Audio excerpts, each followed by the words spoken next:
This is Myth 11, and the title is The Jet Stream of Feeling. And one of the qualities which we're engaged with, we have an engagement with a certain quality. And the subject matter would be myth, and the engagement is with the qualities of myth. And the quality of myth is a feeling for feeling. And the reason for this, the reason that feeling characterizes myth, is bound up with the way in which ritual is a connective substrate with language. One of the most profound philosophical books to appear in the 20th century came out in 1925, published in Chicago by the Open Court Publishing Company, a publishing company that was founded around the turn of the century to put out religious classics and philosophic classics. Paul Carus was like Franz Boas. He was a German who came to the United States to set up a kind of an idealistic community. And just as Franz Boas positioned himself in New York City and set up an idealistic community of anthropology, in the study of anthropology, Paul Carus went to Chicago and set up an idealistic community of philosophers and philosophical publishing. The archetype of this process for Germans to come to the New World to set up idealistic communities goes all the way back to the 17th century. In the 17th century, in the 1600s, German language persons were interested in transposing themselves to the New World, not as individuals in search of a different destiny, a different world, but as communities of people, or as founders of communities of people. So that English language pioneers were very often individualists, but German language pioneers were very often founders of groups, of communities.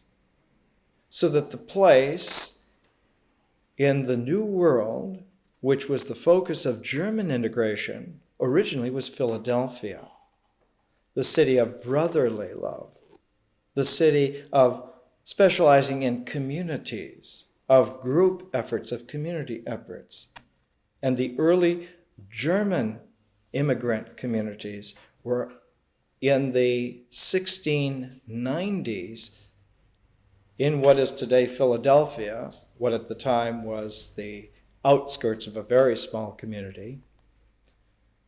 The most powerful of those communities was in a section of Philadelphia, which today is a city park, but which at that time was like a little ravine or a valley, the Wissahickon River.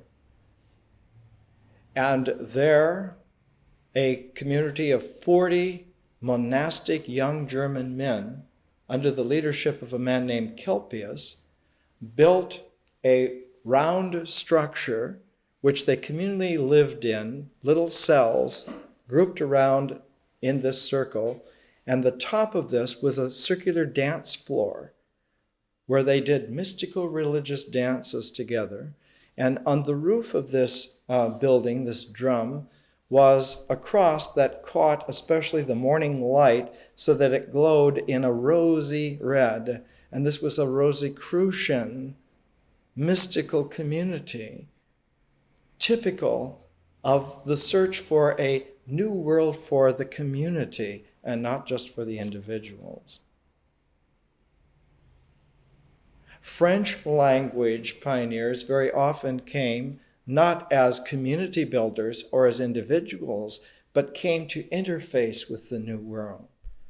The French were liable to marry Indian women rather than kill Indian men, as the English language temperament was originally. So that, for instance, in Quebec, one finds a whole different outlook to the New World. It's a place to be at home in, rather than a place to be dominated. And so you have a completely different outlook. The French communities of New Orleans were interested in a France which included the Mississippi River. Not in having a new world, but as a resonant extension of France.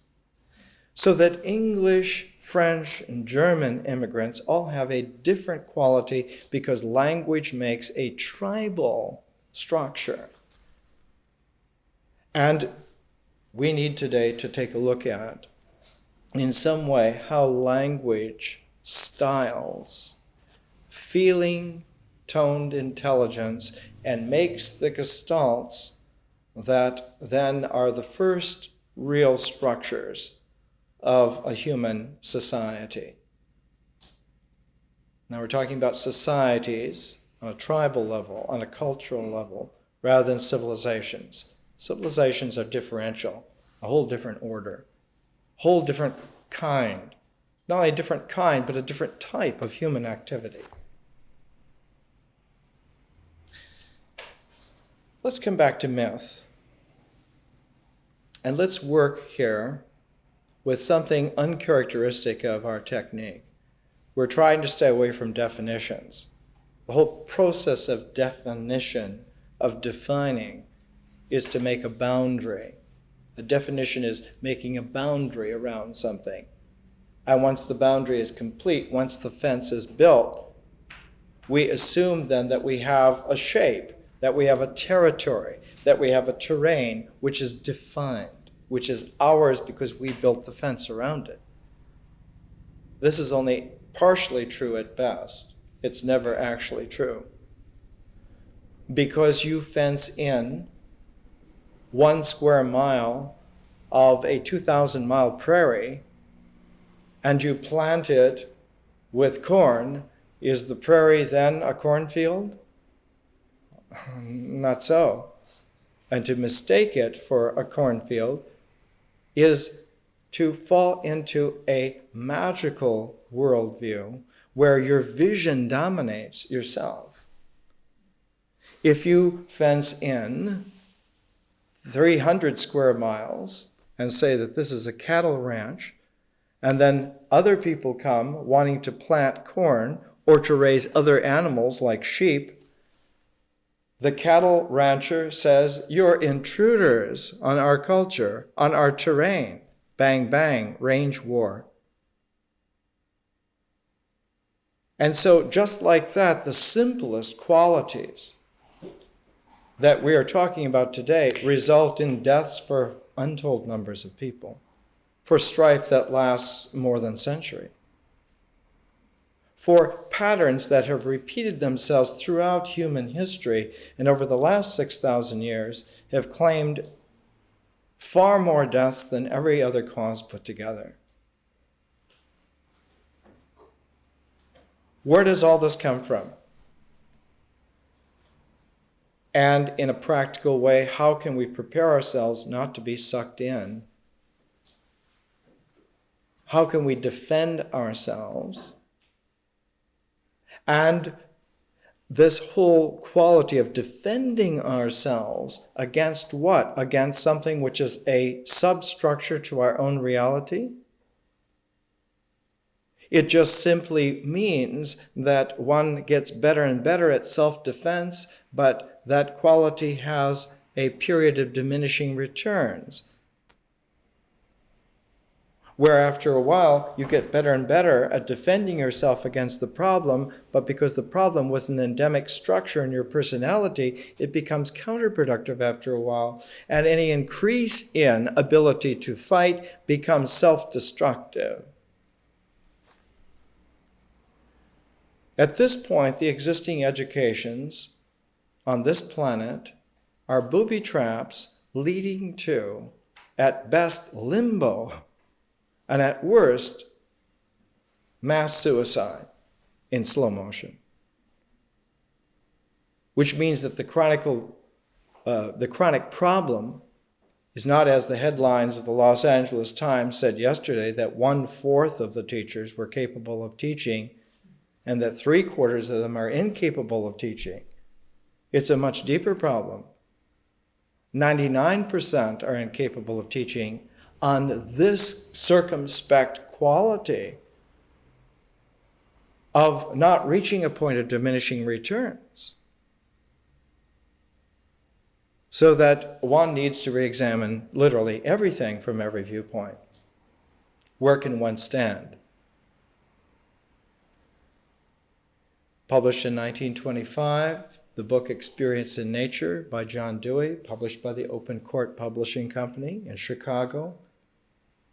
Out of this community of philosophers under Paul Keres, just like that Rosicrucian, Wissahickon Valley community some 200 years before it, Paul Keres in Chicago in the 1890s was interested in having a community of people, not so celibate as those 200 years ago before that in Philadelphia, but in the 1890s in Chicago, there was a very concerted effort to try to have some kind of a community of refining people.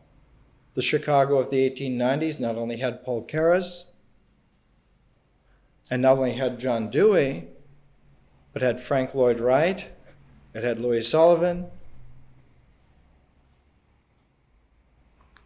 Jane Addams of Hull House. There were a whole number of people, and one found a kind of a vigor in the Chicago of the 1890s, which was like the Philadelphia of the 1690s. A kind of a vigor where there was an interest in trying to explore all these avenues because they had been explored many other times in human history.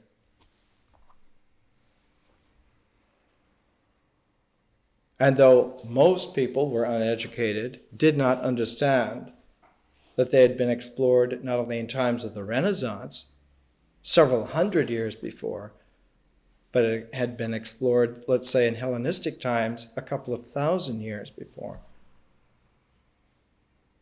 Had even become explored in the ancient Near East 4,000 years before. That all of these issues had come up and resurfaced and come up again and again and resurfaced again and again and will do so. Because the issues are part of a structure of realization, which when achieved, which when engaged with, brings and activates all of these structures, especially initially, the feeling tones that are there, even before the thought qualities resurface and begin to play. The feelings are there. And someone who is half anesthetized, who is not able to express feeling, not able to be aware of feeling, much less recognize feeling. Someone half anesthetized experiences feeling as a kind of a muffled insight or as a sporadic, momentary insight, which quickly fades and doesn't connect. And so in a half-muffled age, one finds a great deal of experience where it is speckled by moments of lucidity. One has an incredible moment for a few minutes or an hour or a day sometimes. And the feeling tone that comes with it is a deep calm. That all this does make sense. All of this rings true. There's something here which is real, which is understandable, which is reachable in terms of comprehension. What is it? Myth is the area in which we need to explore first, with the proviso of our structure that myth is not objective. Myth, again, is a process like nature. And the objective substrate connected with the process of myth is the objectivity of action, of ritual comportment, of karma, of pragmatos, of what we do. And that existence, the quality of extantness, the realm of solidity and stuff, is not in the process of nature, but in the activity of ritual comportment. The first level of objectivity is in karma and not in maya. The universe is a dance of maya, not there to grasp, but karma is there, and when you grasp, what you grasp is the karmic relationality, not the movement of maya. You can't grasp the movement of maya. That's why it's called maya.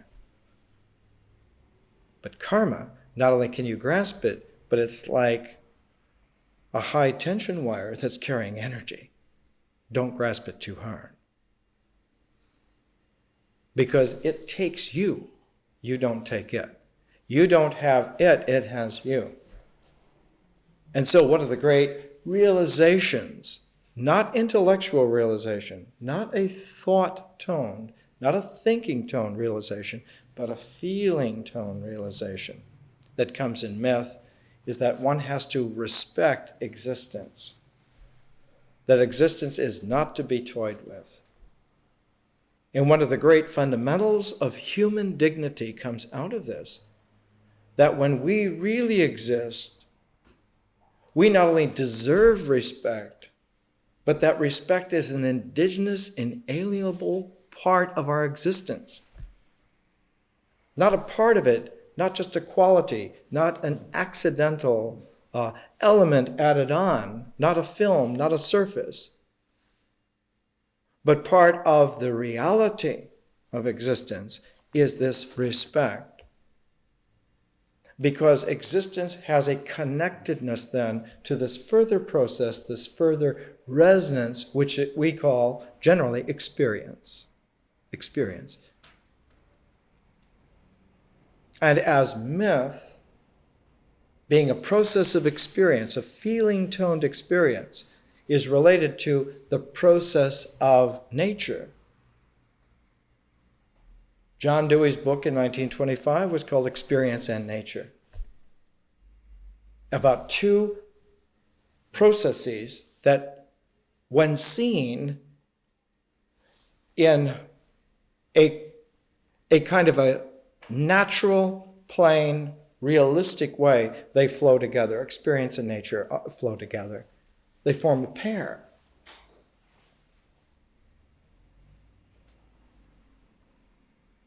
And I'm bringing up John Dewey's Experience in Nature from the Chicago of the 1890s, maturing into the publication in Chicago in 1925, because of a very interesting thing. Ernst Cassirer, in his essay on man, quotes John Dewey's Experience in Nature when he writes about the nature of myth and religion.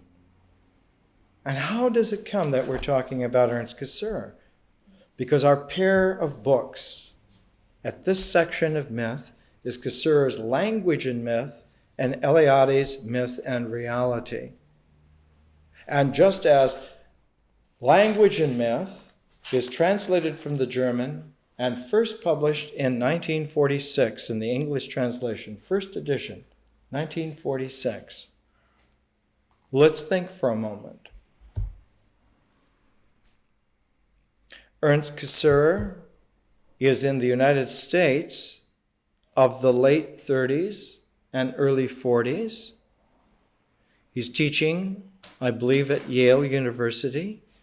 Why were German language people all of a sudden in huge amounts of immigrants making communities in the late 1930s and early 1940s in the United States?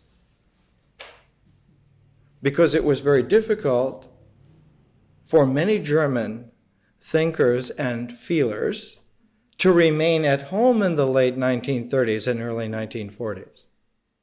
There was a big difficulty. And the difficulty was characterized in insightful essays by Thomas Mann, But the overall epic characterization was by Ernst Cassirer in a book called The Myth of the State. And Cassirer's book, The Myth of the State, is the all-time great characterization of how when archetypal patterns, which are uniting all kinds of powerful typologies into one overwhelming energy flow, take over not only an individual, but an entire civilization, an entire culture, en masse. That not only is the individual swept up, but every member of a language group is swept up. And it takes a tremendous power. It's like a champion swimmer who can swim against the tide, who can outthink an undertow. And if you've grown up along the Pacific coast or the Atlantic coast or any ocean coast, you know if you're caught in a riptide, no matter how powerful a swimmer, you cannot get to shore.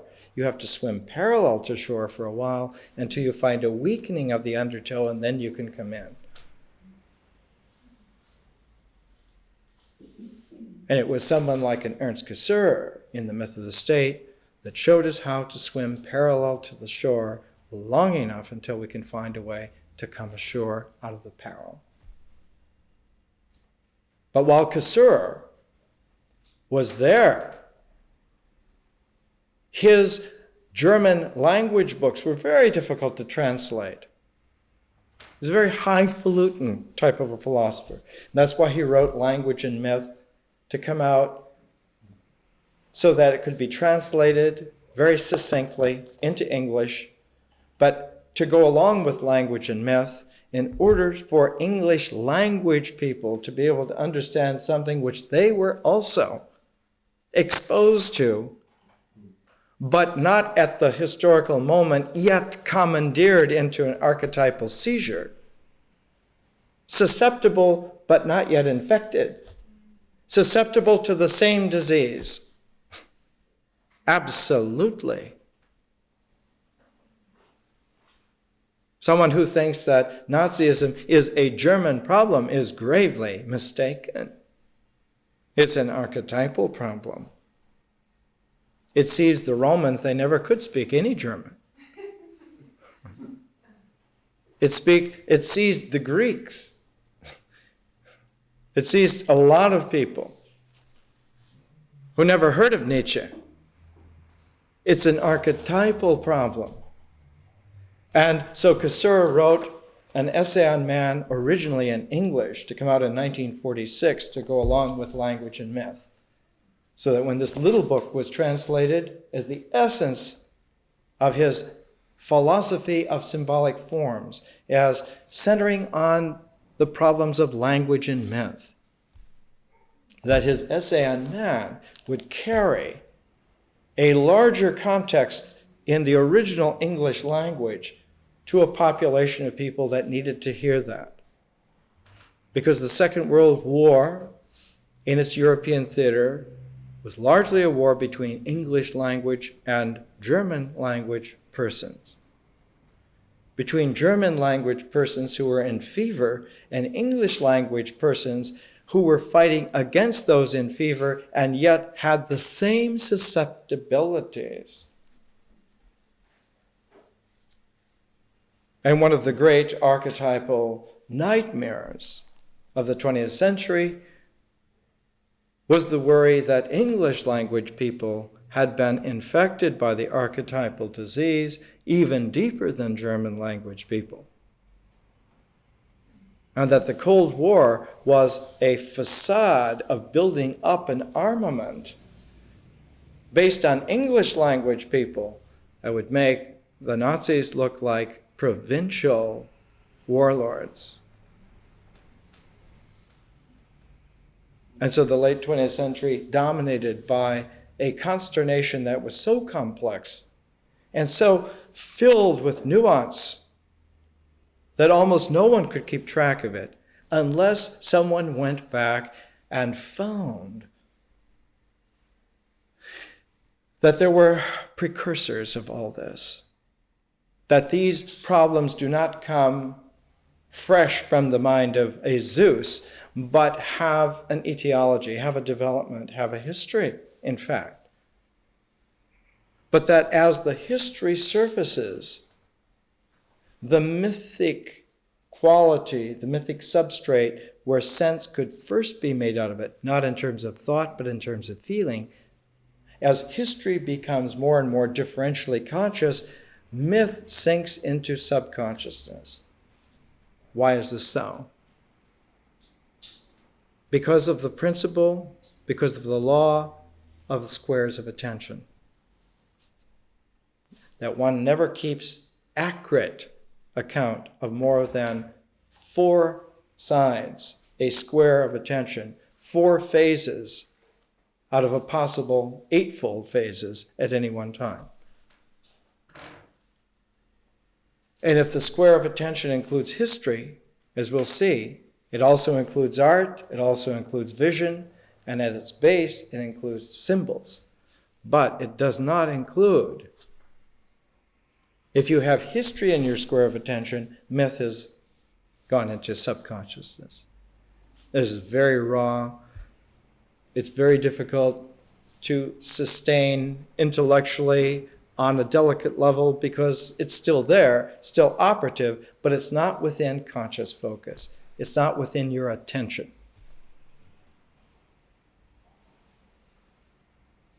Just as when art comes in to the quality of a person's attention, ritual goes out of their attention. You pay attention to art and less attention to ritual. And the whole point of an artist is to free himself from ritual. The whole point of a history is to free yourself from mythology. But the misunderstanding is that you're getting rid of it. You're not getting rid of it. You cannot get rid of it.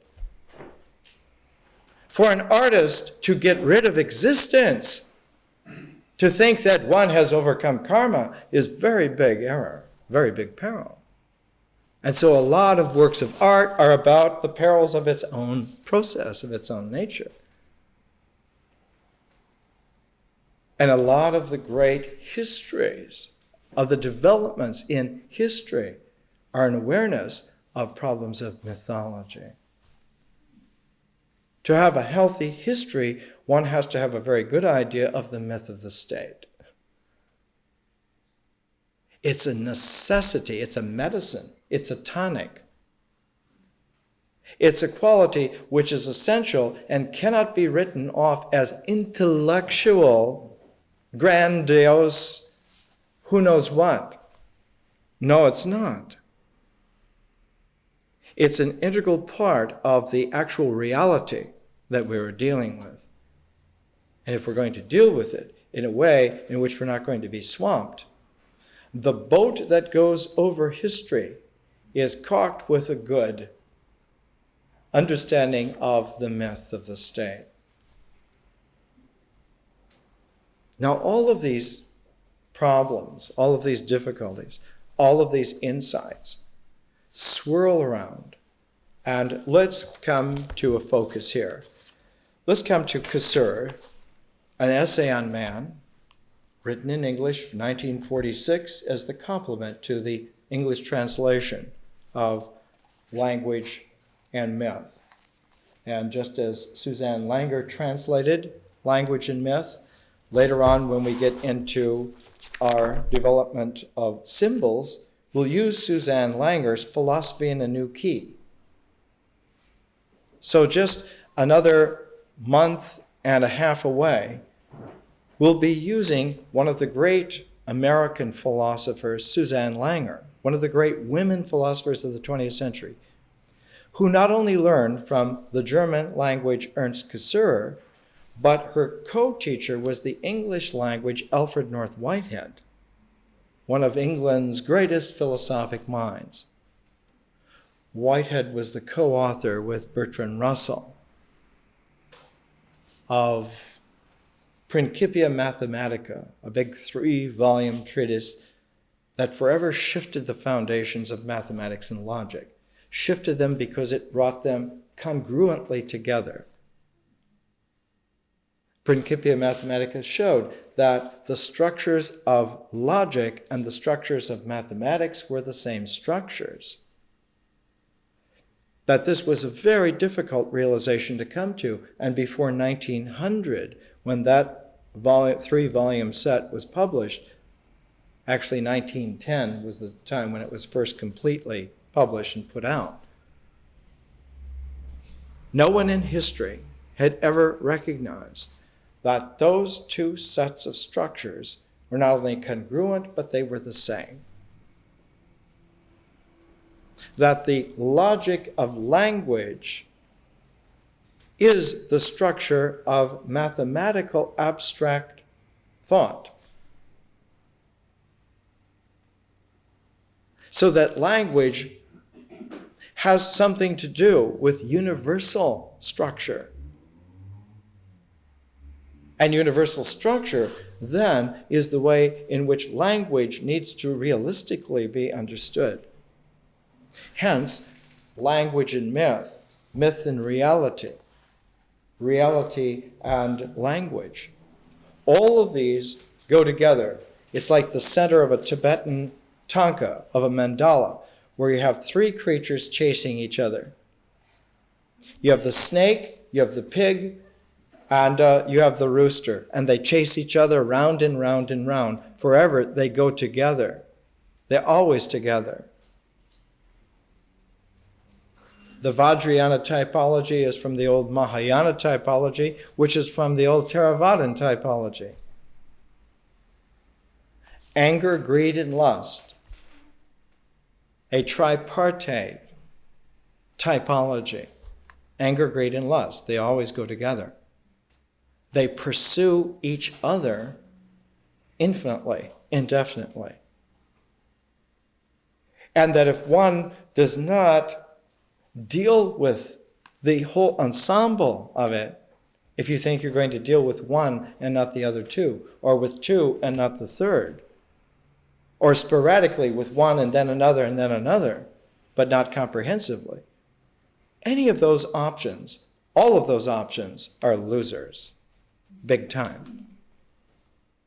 And what happens when you are defeated? You are swept up into the dynamic of the whirl of those three. So that the dynamo of resistance at the very center of a Vajrayana mandala is always the same. Anger, greed, and lust. The serpent, the pig, the rooster, chasing each other.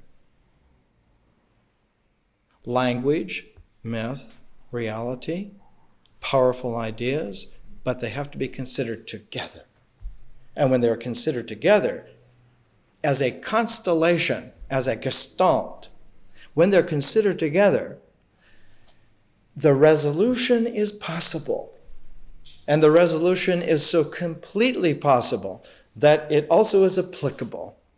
And one not only has the resolution, but one knows the resolution. And one can apply the resolution and make a difference, make a change in the world, in oneself. And the great discovery, the joy, the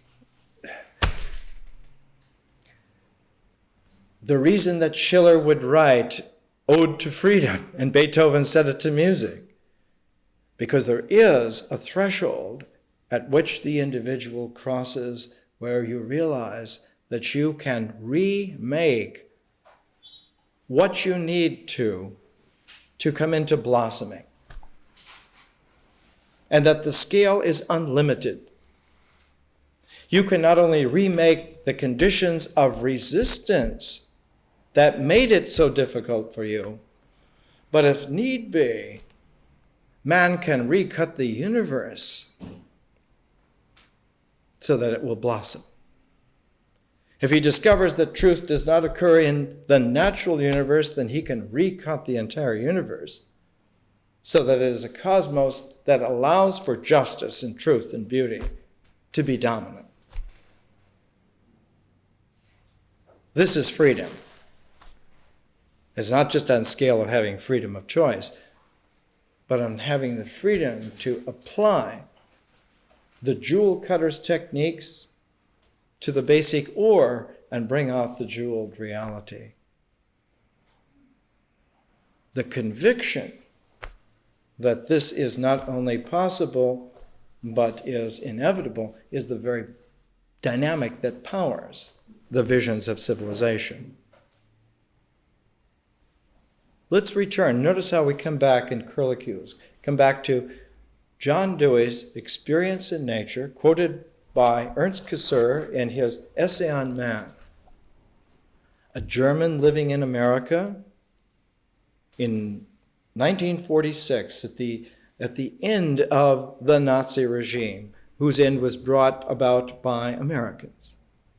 And the number one American philosopher at that time was John Dewey. Absolutely head and shoulders and waist above everyone else. But Dewey's experience in nature is not just this American genius who had come through developments in New York, developments in Chicago, and developments again in the entire world, but specifically in China. Before Karl Marx, the most read philosopher in China was John Dewey, the most influential philosopher. American pragmatism and not communism was the number one philosophy in China up until the late 1930s. John Dewey was the lion of it. And so he was invited by a unanimous Chinese intelligentsia to come to China and spend a year and lecture all over China. And while he was there, Dewey saw that Chinese philosophy, Chinese language mind, was particularly deficient in the development of new qualities of insightfulness and logic. And so he suggested and made sure that the philosopher in residence in China who followed him was Bertrand Russell. And Dewey was there in 1920-21, and Russell came 1921-1922 to try to fructify the Chinese language mind with some recognition that the powerful developments of language and logic and mathematics in the West had forever altered the order, the power, the levels upon which human beings can deal with their situation vis-a-vis the real. That the Chinese language mind had not been exposed to it. Incidentally, when Russell first came, he, because of never having been in the Orient, he got ill and almost died. And it was John Dewey and his wife, Evelyn, who nursed him back to health. They were with him every day until he was seen to be okay. And then Dewey left China and came back. But Dewey's experience and nature is his tip of the hat to the reciprocity of China. He taught them a lot about logic, and they taught him a lot about the Taoism of nature. And Lao Tzu and his deep Chinese understanding of nature, it impinged upon Dewey and his American philosophy of experience. Because American pragmatism is all about experience. If you read Dewey's works, experience is one of the great operative words and ideas in his work.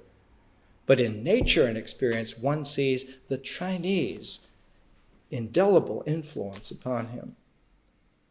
And so Ernst Cassirer, in 1946, writing a book in English language specifically to alert and to awaken the English language population, do not feel so gloating over your triumph of a people who are infected by this disease. You are not only as susceptible, but even more so.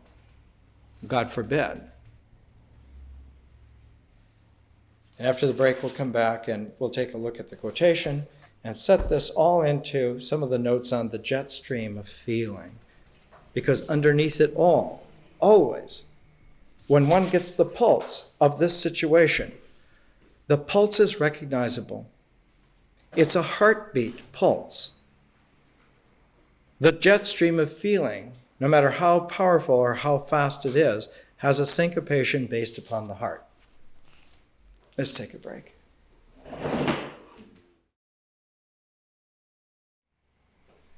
Let's come back from the break. We're flowing along in the jet stream of feeling. And feeling has a process. And that process is experience. Or we could say that experience is the process and it embodies as feeling, so that our body registers feeling. Or that sense perception registering on the body engenders feeling or a feeling tone. I prefer the phrase feeling tone. When I was an adolescent, first reading Jung, struggling with his idea of the complex, the phrase kept indelibly boring its way into my inquiry that it's a feeling-toned complex, that complexes, psychological complexes, are feeling-toned. They're deeper than thought. It isn't what you think. What you think, yes, is dominating and so forth, but the energy comes from the feeling. So the feeling-tone complex, which is why we can be had by them. Having or being had is deeper than knowing or unknowing or not knowing. And Casseur writes about this. He is very intelligent about this, extraordinarily intelligent about this. Let's come for a second to try and build up. We're building towards a quotation that Casseur uses from John Dewey's Experience in Nature. Published in 1925, written as soon as he came back from China.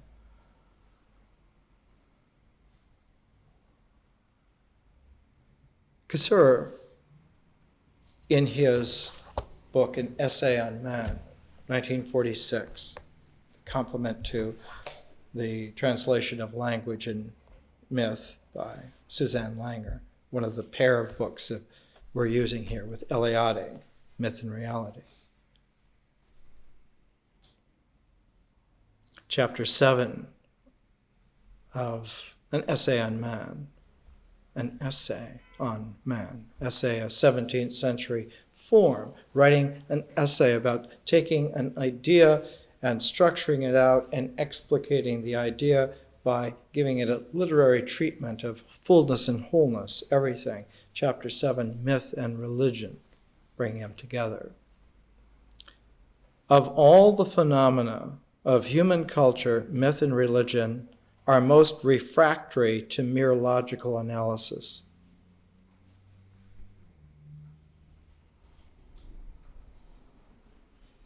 Myth appears at first sight to be a mere chaos, a shapeless mass of incoherent ideas. To seek after the, quote, reasons of these ideas seems to be vain and futile. If there is anything that is characteristic of myth, it is the fact that it is without rhyme or reason.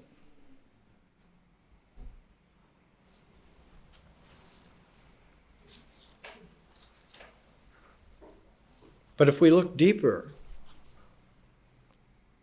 if we realize that human beings have been conscious, have been analytically conscious of myth for quite some time, that in fact the whole development of what we would call a literary quality, which is essential as a context to the critical mind. Without the literary context, the critical mind does not develop. So that even today, in a university education, one comes across the little epithet, lit crit. Literary criticism, that even goes together as a phrase because that's what it is. Before one has the acumen to have a philosophical criticism, one has a literary criticism. It develops. Because that's the way it developed originally. That's the pattern that it took originally. When did that happen? It happened about 2,300 years ago in Alexandria. And it happened in Alexandria in Hellenistic times for very, very good reasons. And the number one axis or pole around which the original literary criticism developed, the original conscious, critical ability to analyze, constellated, was the Alexandrian preoccupation with Homer. So that Alexandrian criticism of Homer was the original matrix out of which all of the archetypes, or the archetype and all of the typologies came. All of the tropes, all of the qualities of the critical mind found themselves upon the Alexandrian appraisal of Homer. The Greek language of that era is indelibly precise and distinctive. There are words that are used in Alexandrian literary Greek that are not used elsewhere, although afterwards they're appropriated so that one runs across these kinds of words, say in Plotinus's Greek, a very educated man, or the Greek of Proclus. But before the development there in Alexandria, one doesn't find not only not the words, but even the concepts, even the ideas, because they're too sharp, they're too refined. So that when, for instance, when one sees the New Testament in Greek, the original Greek, and one sees some of the language that Jesus uses, one can understand that he came from Alexandria in his development in manhood, because he uses words that were only used there. He uses ideas and perspectives that were only refined there, and only much later, in centuries later, were they distributed enough to be called worldwide, civilized. They were originally, and for many centuries, Alexandrian. The very first look at mythology in a comprehensive way in Alexandria was from a person, a man, his name is Apollodorus, and Apollodorus, in this Loeb Classical Edition, 2 volumes, is translated by Sir James George Fraser, the author of The Golden Bough, and many other erudite works. Why would Fraser be interested in Apollodorus? Because Apollodorus is the first literary criticism based on Homer, looking specifically at mythology. What is mythology? What does it mean? How can we understand it? It's the first appraisal of the significance of mythology. And no wonder Fraser translated it, because it's necessary if you're going to write The Golden Bough, if you're going to take on this scale of trying to diagnose what is going on in our history, what is going on in ourselves and our lives. What are these large dominating patterns? What is an archetype anyway? One has to understand then mythology, the study of myths. When one looks at the title, it's not called mythology. Apollodorus' work is called Bibliothèque, the library. It's called the library. Why? Because The ability to write this book about mythology as a comprehensive study was only possible because of the library at Alexandria. It's the first great, conscious, comprehensive library in the world. Had 1 million scrolls. It was the first time that human beings could study something in depth throughout its entire history. And the study of mythology starts in earnest with Homer, because Homer is the first written mythological material that they had access to. Now, we in the 20th century, because of archaeology, we understand now that Greek mythology doesn't begin with Homer. It sort of gets constellated by Homer in a very specific way. The Olympic pantheon is a Homeric gestalt. And that Greek mythology has Minoan-Mycenaean origins 700-800 years before Homer. And the Minoan-Mycenaean origins go back some more than 2,000 years before, to the ancient Near East, to times of Samaria. And if one looks for the archetypal models of people like Achilles and Odysseus, one looks back to Gilgamesh. And one can find they are constellated for the first time. And so at late 20th century, Alexandria would look to Sumerian literature, just like the Alexandrians looked to Homer. There's the origin. There's how the combat mythology, there's how the heroic quest mythology, there's how the kingship mythology, there's how all of the theophany material, everything that is there in mythology already appears. But this is something new.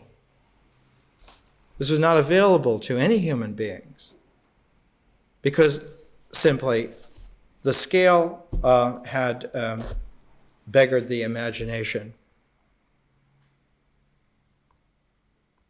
Homer was the focus. And if we come to Homer, not so much the Iliad and the Odyssey, but the hymns of Homer. Here's how a translation of the Homeric hymn to Demeter, how it begins, and you can catch the quality of it, the tone. I begin to sing of rich-haired Demeter, awful goddess, of her and her trim-ankled daughter, whom Aidoneus rapt away, given to him by all-seeing Zeus, the loud thunderer. Apart from Demeter, lady of the golden sword and glorious fruits, she was playing with the deep-bosomed daughters of Oceanus and gathering flowers over a soft meadow, roses and crocuses, beautiful violets, irises, also, and hyacinths, and the narcissus, which earth made to grow, the will of Zeus, to please the host of many, to be a snare for the bloom-like girl, a marvelous, radiant flower. It was a thing of awe, whether for deathless gods or mortal men to see. From its root grew 100 blooms, and it smelled most sweetly. And so that all wide heaven above, and the whole earth, and all the sea's salt swell laughed for joy. So 3,000 years ago, this is the kind of tone of language and mythic imagery that's there. Myth of Demeter and Homer.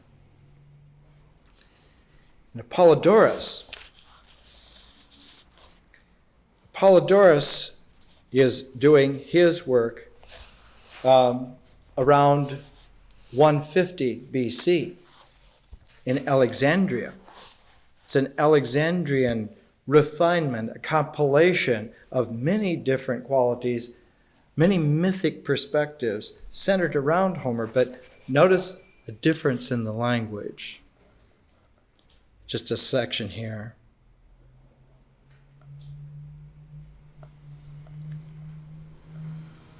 When Aeetes discovered the daring deeds done by Medea, he started off in pursuit of the ship.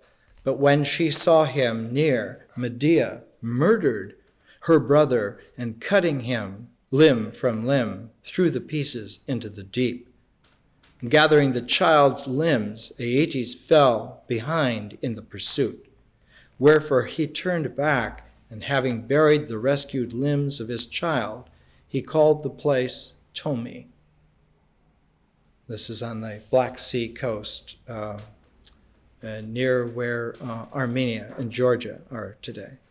But he sent out many of the Colchians to search for the Argo, threatening that if they did not bring Medea to him, that they should suffer the punishment due to her. So they separated and pursued the search in diverse places. And it goes on with the Argonauts searching. Apollodorus. Homer about 1000 BC, Apollodorus about 140 BC, and now just 100 years later, Ovid. Because there is an asymptotic rise to the language and its violent quality. Here's the sample of Ovid.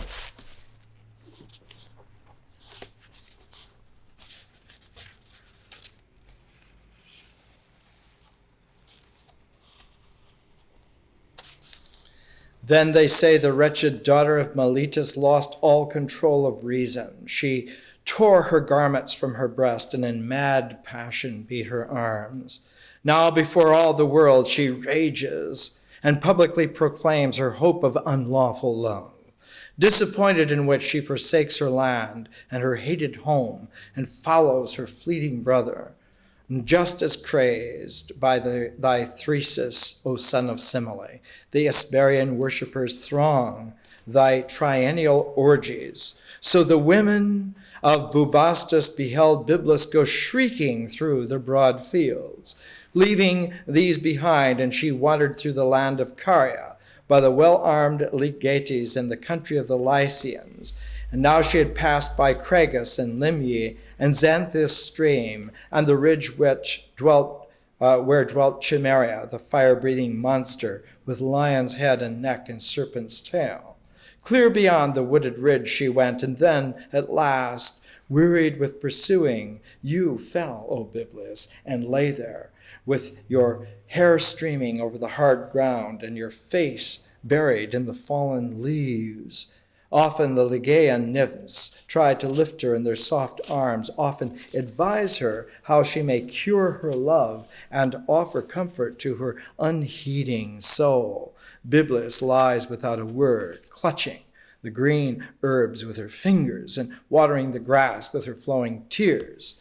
The Naiads are sent to have given her a vein of tears which never dry, for what greater gift had they to bestow? Straightway as drops of pitch drop from the gashed pine bark, as sticky bitumen oozes from rich, heavy earth, or as at the approach of the soft, breathing west wind, the water which had stood frozen with the cold now melts beneath the sun, so Phoebean Byblis, consumed by her own tears, is changed into a fountain, which to this day in those valleys has the name of its mistress and issues forth from under a dark ilex tree.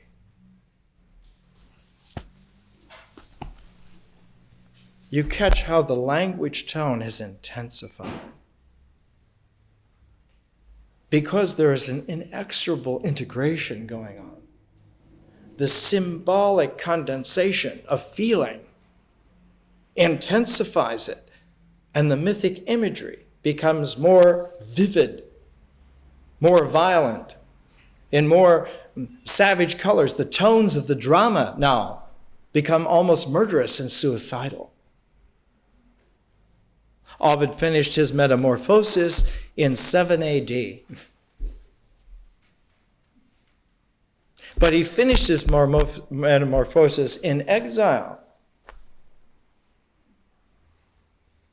Augustus Caesar, who was collecting all of the reins of power and understood that the mythological qualities of holding a people were the most trustworthy. The most severe perils are the mythological.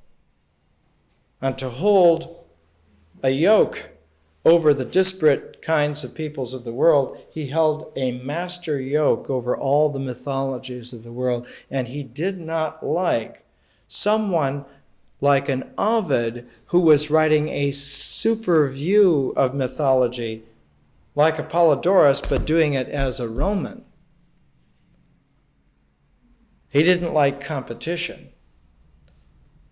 The Augustan party controls what the patterned view of mythologies are, not some writer like Ovid. So Augustus banished him in exile from Rome, specifically to some place. That place was Tomi on the Black Sea. Because Augustus Caesar's advisors were the sharpest people alive at the time. People like Virgil, who understood significance and meaning.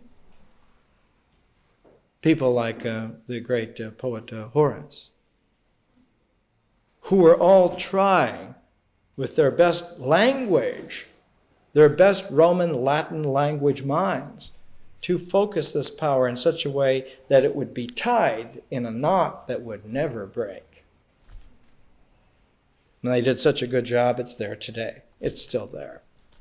Challenged as it has been, and effectively for times, it's still there. The archetype of the myth of the state is classical Rome. And when you look for the place where all this authority of the state collects, one should look to Nazi Germany.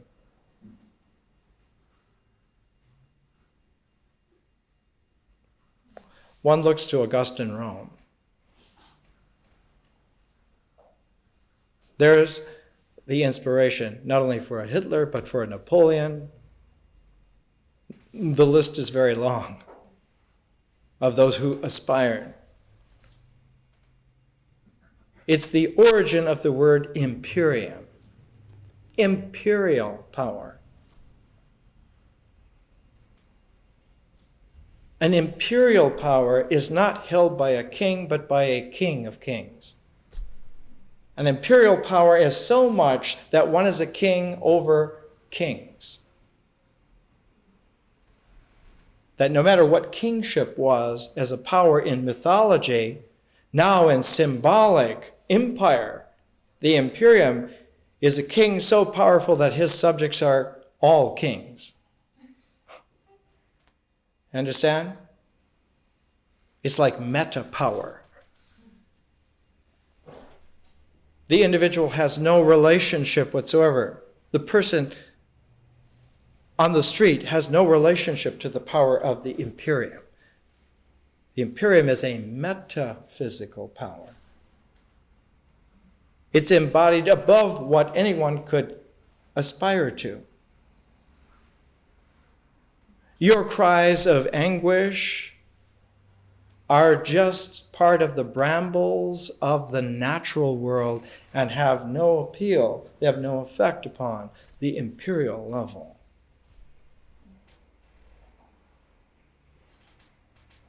And now you get a glimpse of how insidious some of these qualities are and why it's important to take a look, as our writer Ernst Cassirer writes, if we look deep, nevertheless, our own much more refined and sophisticated methods are to a large degree liable to the same objections. Their explanation, quote, explanation of the mythical phenomena becomes in the end an entire negation of these phenomena.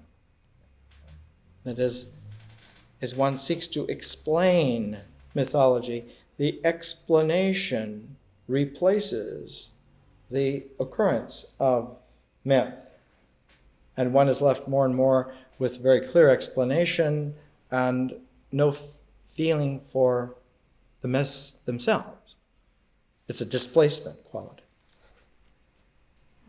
Their explanation of these mythical phenomena become in the end an entire negation of these phenomena. The mythical world then appears as an artificial world, as a pretense for something else. Instead of being a belief, it is a mere make-believe. What distinguishes these modern methods from the earlier forms of allegorical interpretation is the fact that they no longer regard myth as a mere invention made for a special purpose. Though myth is fictitious, it is an unconscious, not a conscious fiction. The primitive mind was not aware of the meaning of its own creations, and so on.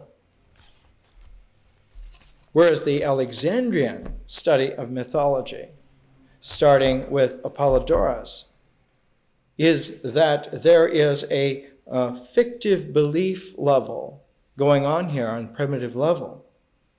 And only through development does it become interiorized to symbolic level, where one can then begin to extricate oneself from the feeling-toned connections with the myths.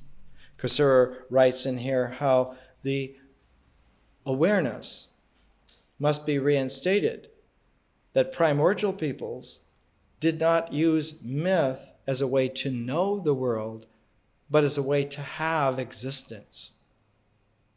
It was on a primordial level. The experience was tied up with existence. The language was tied up with action. The myth was tied up with ritual, not as an idea of them, but in the actual working connection. And he writes here, Kusura writes, myth combines both a theoretical element and an element of artistic creation. What first strikes us is its close kinship with poetry. So we have the term mythopoetic. Poesis in Greek means to make, to create. Mythos means a story, to create stories, to create language sequences. Ancient myth, it has been said, is the mass from which modern poetry has slowly grown by the processes which evolutionists call differentiation and specialization. So that one finds, for instance, from time to time, that there are poets who, in a very cognizant way, in a differentiating way, in an artistic way, seek to make a transformation out of myth into an artistic expression by varying the process of the symbol. One finds this not only in a Yeats or in Rilke, but in a Blake, in a Shelley, or going further back in a Sir Philip Sidney, in a Shakespeare. This is a quality that is always there. The maturation of the poet being able to create a language which is real must begin in a mythopoetic quality and transform itself.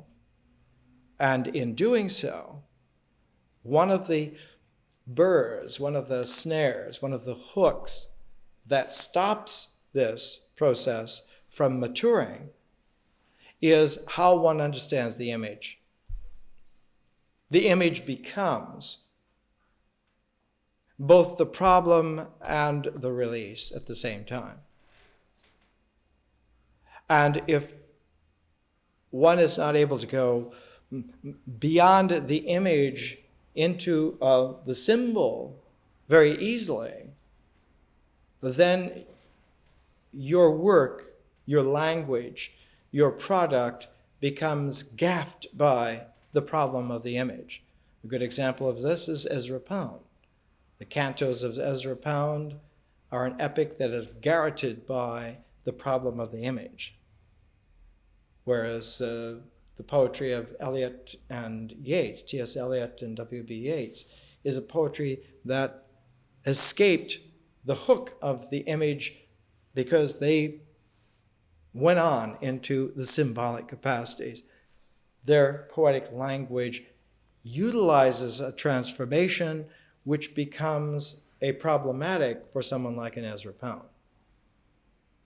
If you try to read Ezra Pound's poetry out loud, one runs across again and again the problem of conveying the image accurately. So a collection of Pound's poetry is called personae, masks, because the mask is the embodiment, the face of the image base. The mask embodies, it personifies the problem there of the stuck image, or the imagery which does not yield to transformation, which calls out for a mechanical representation, for a mimetic reproduction, where the symbol yields itself to distillation and an alchemy of transformation. The image requires a translation approximating thing for thing, word for word. And one gets stuck in this endless compartmentalization, this pigeonholing of trying to find the right word for that word, the right image for that image, and one just conveys in ever new translations what was there before, not understanding that the dimension of transformation dissolves those images and they are brought out in a new form, a different form. As we will see, this is a problem which all language faces. The problem of the mind is a problem of transformation. The limitations of the brain are a limitation of imagery. The brain must work with the images which the sense perception gives. And a good brain makes a very close, accurate correlation between the sense perceptions and the image which unites them, which gives them a form. A good brain works that way. But if a mind mimics the brain only, the mind will become encased in a non-transformable rut, in a dead end, in a box canyon. Truly tragic situation. The mind must be different from the brain. So here is the problem which Casur shows in his essay on man, chapter 7, Myth and Religion. He's talking about the problem then of an empirical outlook upon the world. He writes, "It is easier to describe this principle if we approach the problem from a different angle. Myth has, as it were, a double face. On the one hand, it shows us a conceptual. On the other hand, a perceptual structure. Concept and percept. The percept of sense, the concept of idea. Myth is an interface between perception and conception. It's a membrane. It's a membrane horizon. Its language as that membrane horizon is an interface between the perceptual and the ideal."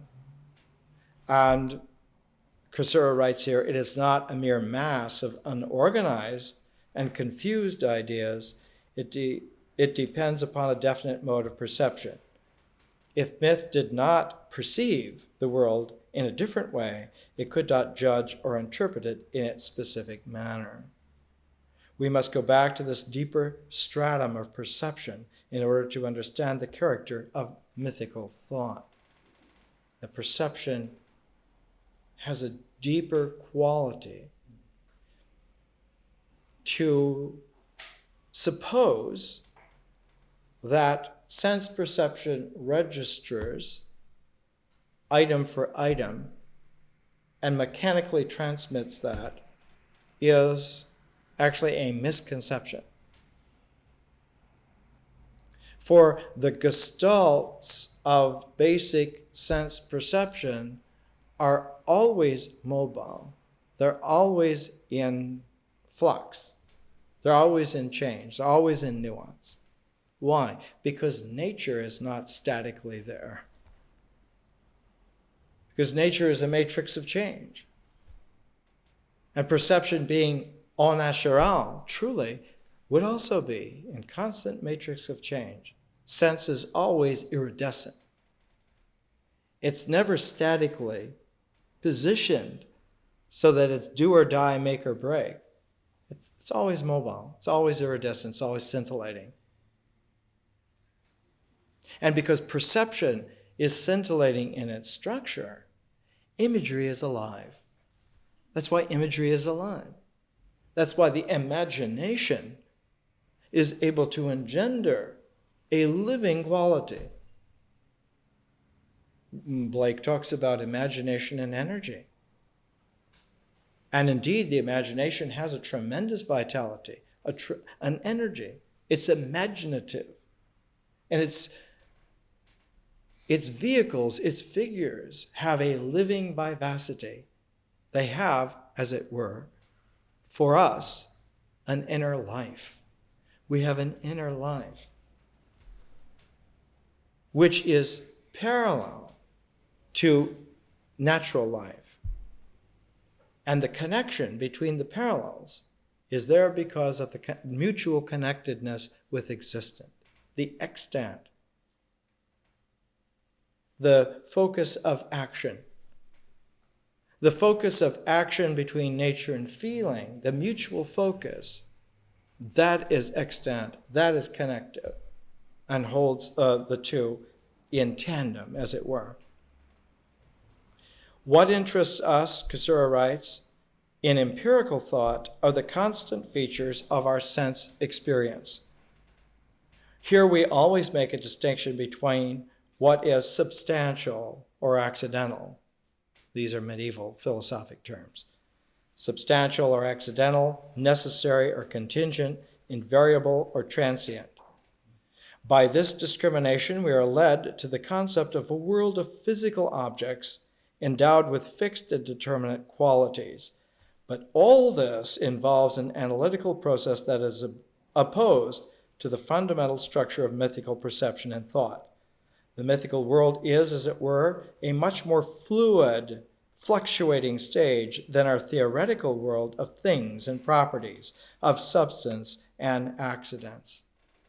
So the whole designation of this kind of clarity of necessary and contingent, substantive or accidental or incidental, these are projections, or rather retrojections, by thought, by an ideational, thinking, symbolic mentality that does not occur there at all. It's a function of thought, pasted back, labeled back. It does not occur as the content or the structure is not there. And it's a question of the thing being supposed the natural object, the natural thing, which is already a transposition because the thing is not there in nature at all. It's there by an active ritual comportment, which is an actual doing. That's where its objectivity is. But because already of the retrospective projection, the thing and all of its resonances are compacted together. And one has to be very refined at one's thought to be able to distinguish them, to differentiate them. And this brings us to the quotation of Casseur by John Dewey in Experience in Nature.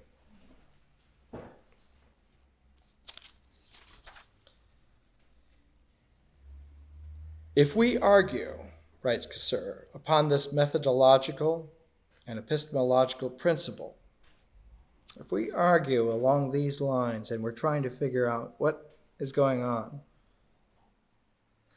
even the lowest stratum of our sense experience, the stratum of our feeling qualities, appears in a new light. The world of our sense perceptions of the so-called secondary qualities is in an intermediate position. It has abandoned and overcome the first rudimentary stage of our physiognomic experience without having reached that form of generalization that is attained in our scientific concepts.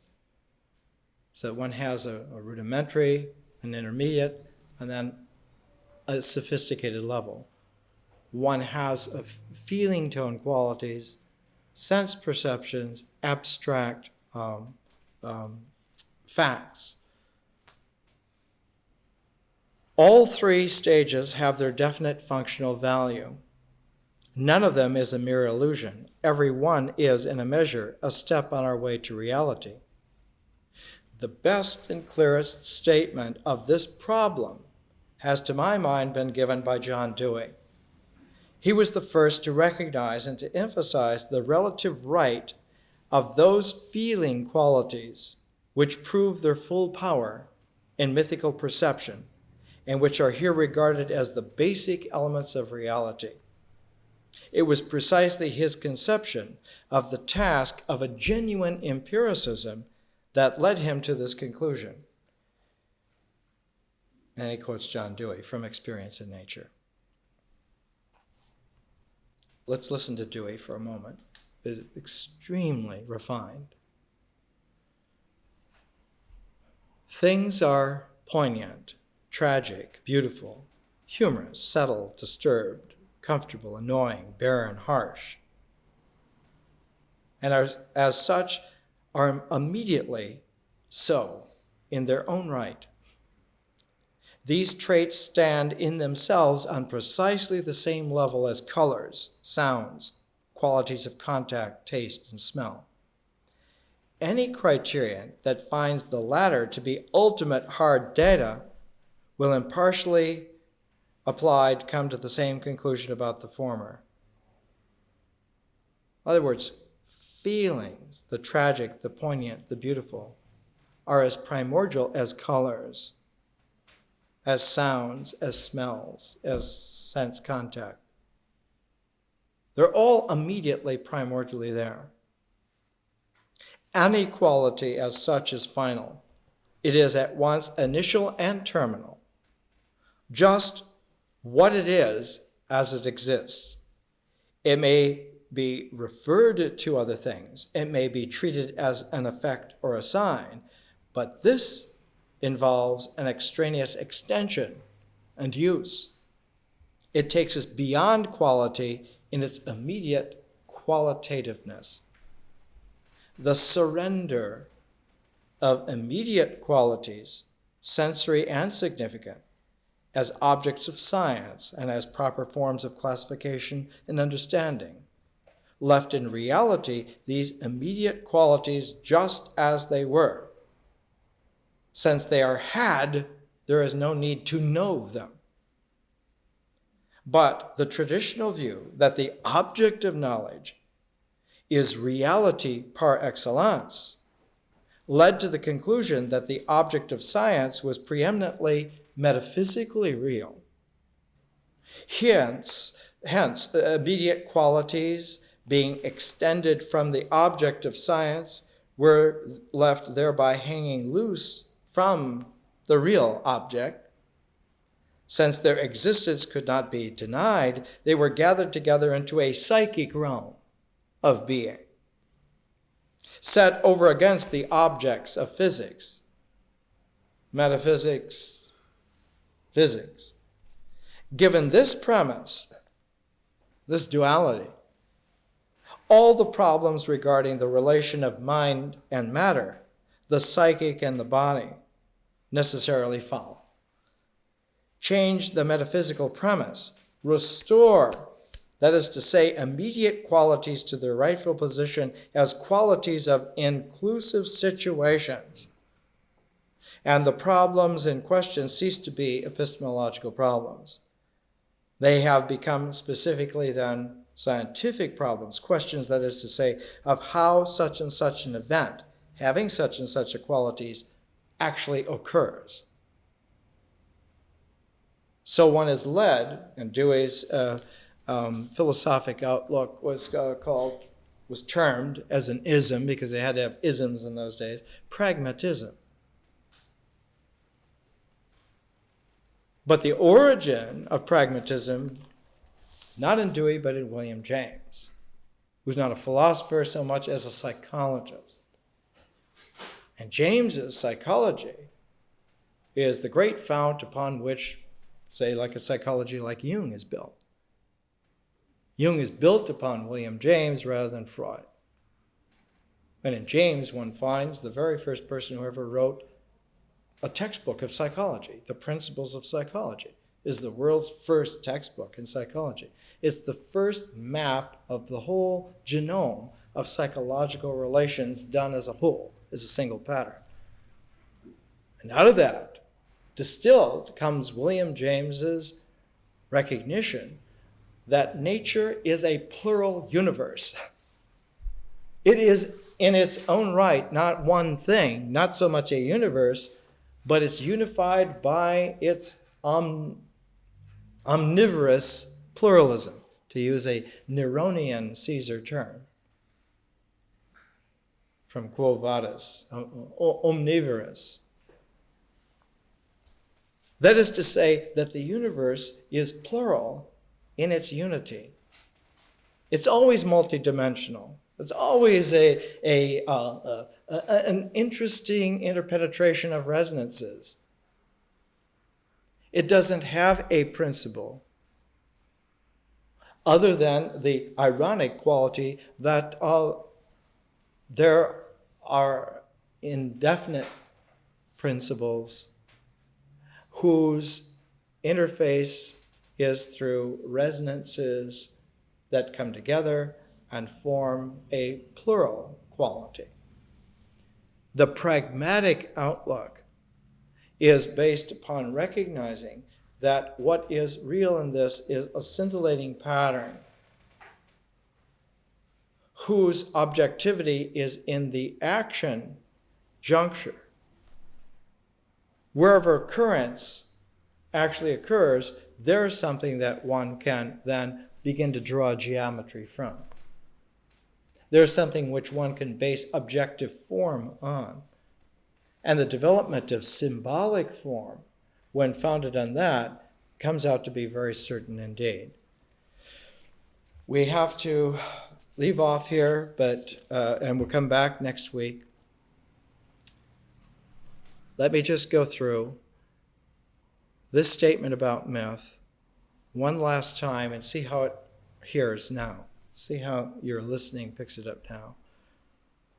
The jet stream of feeling.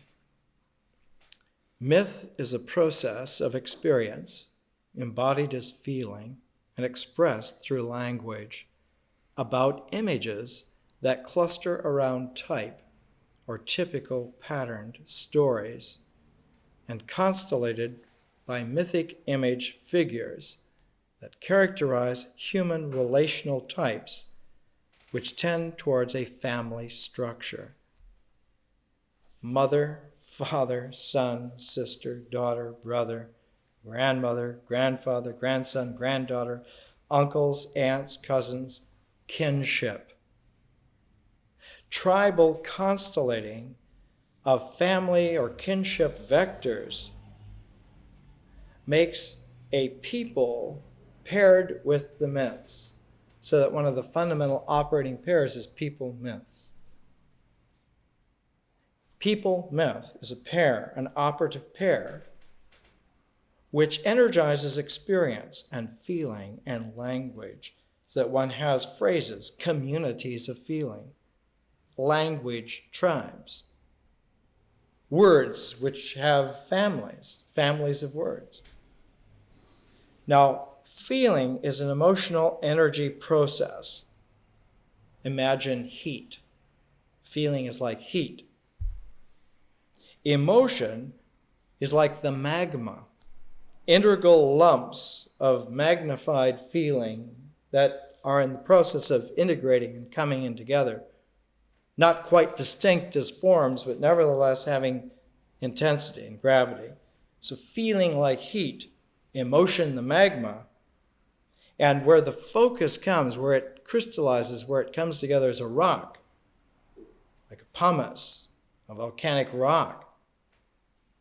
From the heat and the magma to the rock, there is where one finds, in mythic terms, the totems, the mythic images of animal helper levels, where nature constellates itself in objectifications of the most primordial sort.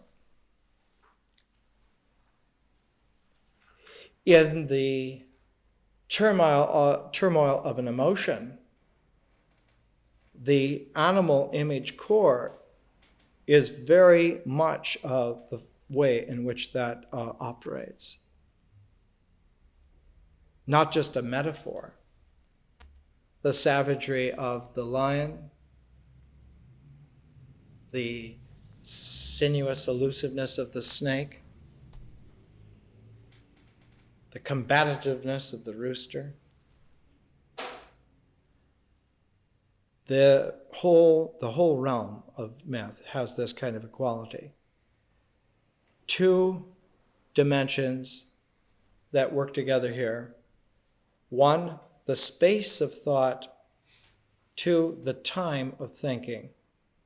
In this space-time, the mind occurs. But it only occurs through an illumination. When language as myth solidifies into symbolic form, its own integral energy literally turns that form on, like pulling the chain of a light bulb. It's like the old comic strip 1930s thing. When one gets an idea, a light bulb goes on in a thought bubble. It's that kind of a quality. Let's shed light on something by pointing out. All those kinds of phrases. An idea is an illuminating form. What does it illuminate? It illuminates the mind so that the mind comes into objectivity. The objectiveness of the mind. Where does that energy come from that turns that light on? It's the same energy that makes that light. And you say, well, that light bulb is an imaginative light bulb. And the reply is, that's right. And the light comes on just the same. So that for the mind, the source of light can be either nature or imagination. It can be nature or language, nature or myth, that both work just as well. And the light that comes on in the mind, whether it's from nature or from myth, is illuminating just the same. They do have a connectiveness. They do have a very firm correlation. And the correlation is always with the action. So that some of the wisest words ever said, look to see what you're doing. What you do. There's the key to it all. Look to see what someone is doing. What it really is that they're doing is the key to what then is operative in terms of their mind. The difficulty is to be able to see through the veils of habitual expectation of what action is. The taught rote assessments of what action is. the fictive beliefs that what we're doing is such and such an action. To be able to pare down through that is what education is all about. Because it comes as a great shock, a great surprise sometimes, of what we're actually doing. For this, we need to be childlike or animal-like. Because the animals or the children don't build all those veils. And so when we become childlike or animal-like, when we have an ancestral totem, it may not be an ignorant superstition, but a helper way of being able to cut through to make sure that we're able to do the actions that we do. To have that activity rather than to think we know it. And by thinking that we know it, misunderstand that just thinking about something is a surrogate for the actual doing of it. It's the old philosophic metaphor. You could imagine the best pie in the world, but if you don't eat a pie, you will still be hungry. It's a very peculiar quality. There are intellectual deserts which thought cannot extricate itself from. Because thought by itself cannot tell the difference between imaginary water and water. It doesn't know the difference. It's like computer operators who realize that the tool is an idiot savant, incredibly capable at certain operations and totally non-capable at biological functions. We cannot throw away the myth and the mythic level, which has been done for the last 200 years progressively. Part of the reason of the failure of education on catastrophic level now is that there is no mythological, imaginative, romantic dimension to human growing up. If you don't give boys the chance to have adventures, they will have nightmares of a very abstract quality.